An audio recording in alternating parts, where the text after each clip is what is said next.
You've mentioned before on your page and in your blog that travel has played a big role in teaching you to love and appreciate your body. Are you able to share some of your early experiences as a young traveler that might have initially challenged you in this space? Yeah, definitely. So I would say like body image has always been something I've struggled with. And we grew up in the nothing tastes as good as skinny feels generation, which Yes. even looking back to the movies that we watched in our teenagers, I'm like, oh my God, this is so fat phobic. No wonder I have so much trauma and hate my body. Well, hate it. I mean, it's an ongoing process.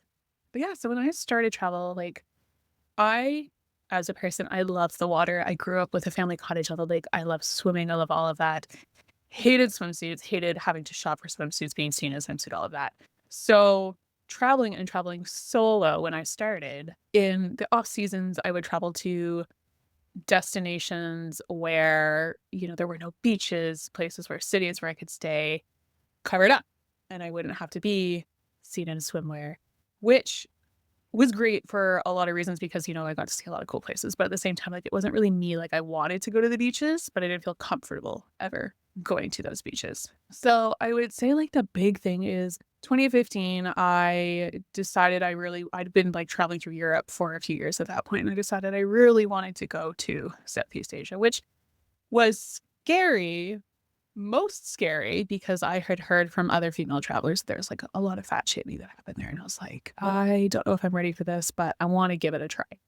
And before I went there, my old roommate in Ireland actually was getting married, so I hopped to Ireland first. I spent a little couple weeks in Europe, went to this wedding, and then went over to Asia, and before his wedding, I actually ended up going to Croatia, and it was one of the first beach destinations that I'd been to, and again, somewhere I really wanted to go to. I'm like, "Well, if I'm going to Southeast Asia, I could go to Croatia, like, we'll ease into it." And I was on the beach in Zadar, and it was September, and it was so hot. It was like 40 degrees Celsius, and it was just melting. And I was sitting on the beach, and I was like, I need to go in the water." So, like, I had a swimsuit, which at the time was, like, shorts and, like, one of those loose tankini tops, and I went in the water and which was also really hot, came out and immediately, like, put on this baggy, oversized, like, swimsuit cover-up kinda dress thing 'cause, like, God forbid anybody see me. And I'm sitting there on the beach sweating in this black cover up and everybody around me is just in their swimsuits. And I see this woman on the beach who is probably in her 60s, early 70s, like a grandma, running around after her little grandkid.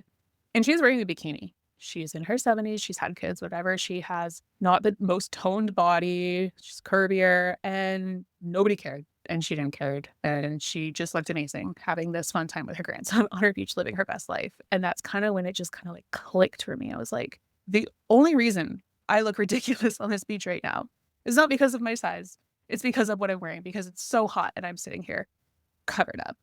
And that was really like flipped a switch for me. And then, I went to Asia and it wasn't always easy. I remember looking for the famous like elephant pants and they weren't even for me. I was looking for my best friend at home who was like 6 foot tall, size two. And I'm scrolling through the racks and the vendor comes up to me and he goes, "No, no, no. You're way too big." And I'm like, "Oh, it's not for me." He's like, "No, not for you here. You'll break, you'll damage, not for you here. Get out. You're too big." And I was mortified.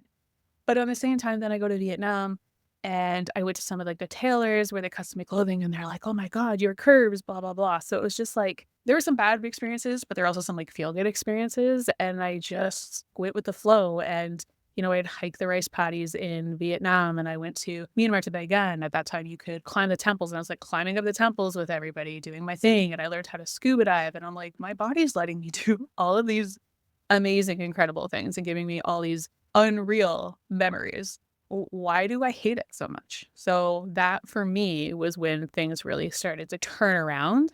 And as you said, that's kind of when the whole influencer thing kind of started and Instagram really kicked off being more than just like a pretty photo. Like you kind of wanted to see the person behind the photo. So previous to that, all my social media, I wasn't in it. And then I started posting photos of myself and just like the idea that, bigger bodies can do things too. Bigger bodies can also be on beaches and just kind of like change that narrative from what I had seen growing up, which was only just like straight size, skinny, fit women in these tropical, beautiful travel destinations.